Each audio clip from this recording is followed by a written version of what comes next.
Olá pessoal, sejam bem-vindos ao CompactCast, o seu podcast compacto que descomplica o mundo financeiro. Hoje nós vamos falar de um assunto muito importante, até porque esse é o episódio número 50. Então, tinha que pegar um assunto que envolve todo mundo, 100% das pessoas. E eu escolhi falar sobre previdência e sobre FGTS. Esses dois pontos importantíssimos, porque estão ligados justamente ao que todo mundo faz, que é se aposentar. Em algum momento da vida a gente vai se aposentar e aí vai poder resgatar o FGTS, em algum momento da vida a gente vai passar a receber o INSS. Bom, pelo menos em teoria, né? O que acontece é que o FGTS, ele é uma poupança compulsória que foi feita. E apesar de existir uma regra que permite que você opte por não ter o FGTS, sim, está lá na lei, essa regra não pode ser aplicada na prática, pois se você opta por isso, você pode desoptar. Isso mesmo, a qualquer momento da vida, depois de 30 anos trabalhados numa empresa, você pode virar e falar, se bem que eu quero o FGTS. E aí a empresa tem que pagar tudo na mesma hora, o montante completo. Ou seja, fica inviável financeiramente, então as empresas não aceitam contratar se não for com a modalidade de FGTS. É um ponto interessante isso aí. Mas o grande ponto é, o FGTS ele é uma poupança compulsória que te dá algumas regras para você resgatar em momentos específicos e acaba prejudicando muita gente aí que poderia ter uma administração melhor do dinheiro e utilizar ele de maneira mais útil. Porém, quando você se aposenta, você vai poder resgatar ele lá no final e aí utilizar esse valor. Outro ponto importante, né, que a gente tem é o INSS, que é a previdência obrigatória, né? O que acontece? A previdência do INSS, ela funciona de uma maneira básica, que é uma maneira de que os contribuintes ativos pagam para sustentar os contribuintes inativos. A teoria funciona muito bem, né? Quando você aposentar, você vai receber. O grande problema é que as regras precisam ser mudadas de tempos em tempos. Isso porque a pirâmide etária, nossa, também tem mudado de tempos em tempos. E a gente tem casos, inclusive, de previdências, né, de empresas estatais que se complicaram bastante aí, que não são a questão aí do INSS, uma vez que as empresas acabaram, né? Então você tinha lá 1.000 contribuintes e de repente você passa a ter 10. Aí fica complicado. Como que esses 10 vão sustentar os 1.000? É um buraco aí que a gente tem que a gente não sabe como que vai acontecer. Mas voltando à questão do INSS em si. Se a gente voltar em 98, a gente provou uma reforma da Previdência que colocou que as mulheres iriam se aposentar com 53 anos e os homens com 58, além do tempo de contribuição, né?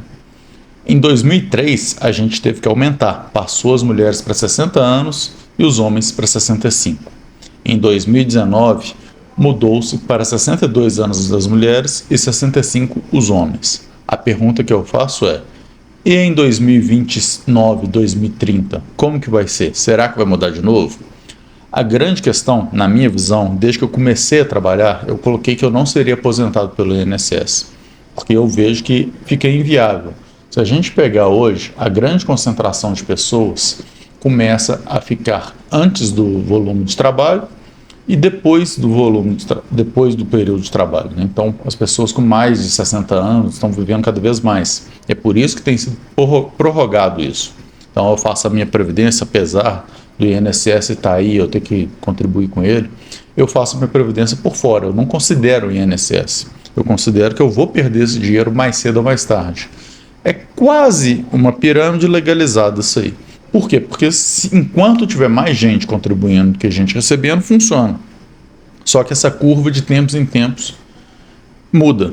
E é aí que mudam, quando eles mudam a regra do jogo, né? Que é o que a gente viu aí nessas mudanças de idade, você acaba sofrendo com essa situação. É bem complicado, então, a gente prever como que vai ser. Eu, na minha visão, acredito que eu não vou conseguir me aposentar com tempo suficiente para viver bem depois. Apesar de a gente ter cada vez mais com expectativa de vida mais longa, eu acho que não vai dar tempo, porque a situação vai mudando, e até um ponto que a gente vai ter que trabalhar até se aposentar. Então complica um pouquinho. Um ponto importante também é que eu acredito que a gente tem uma grande parte da população que tem crescido, que é a população que a gente chama de nem, que nem estuda e nem trabalha. E isso é um problema seríssimo, porque isso agrava ainda mais essa questão do INSS. Portanto, não considere, se você ainda é jovem, menos de 50 anos, não considere que você vai efetivamente conseguir se aposentar através aí do INSS, principalmente com um valor que te sustente, né? Porque esse valor não vai ser corrigido corretamente pela inflação que a gente vai viver até lá. E a inflação vai acontecer, tá, pessoal? Por mais que a gente faça tudo certo, a inflação ela precisa acontecer. E a gente não está conseguindo ajustar tudo na velocidade que precisa. Mas, então, faça um planejamento para você. Lembre-se, as suas receitas, você precisa guardar um pedaço. Aquilo que chega para você, receita não é aquilo que considera INSS, FGTS, não. Considera o que está com você, o que entra no seu bolso, o que entra lá no seu banco. Pega um pedaço daquilo, né, pelo menos uns 10%, 20%, e guarda pensando no futuro. Invista. Pensa aí em renda variável, pensa em renda fixa, claro, faça sua reserva de emergência primeiro, porque pode acontecer alguma coisa no meio do caminho, mas não deixe de pensar na questão do futuro. É fundamental a gente levar isso em consideração e se planejar para isso. Então, fique ligados que se você não souber administrar o seu dinheiro, não dá para dar essa responsabilidade para o governo, que é o que ele está fazendo hoje através tanto do INSS quanto do FGTS. E eu conversei sobre isso essa semana com um amigo meu e nós dois falamos a mesma coisa. O grande problema é a gente não ter opção de escolha. Eu não posso escolher juntar o dinheiro para mim mesmo. Eu tenho que simplesmente acatar que é assim. Eu acho que isso pode mudar em algum momento. Até porque, do jeito que está, não vai ser viável. Já fizeram-se tentativas, fizeram-se algumas mudanças, mas ainda temos um longo caminho a percorrer. Eu acredito, então, que a melhor forma da gente se proteger hoje, com o que a gente tem hoje disponível, é realmente trabalharmos com retenção do valor para a nossa aposentadoria.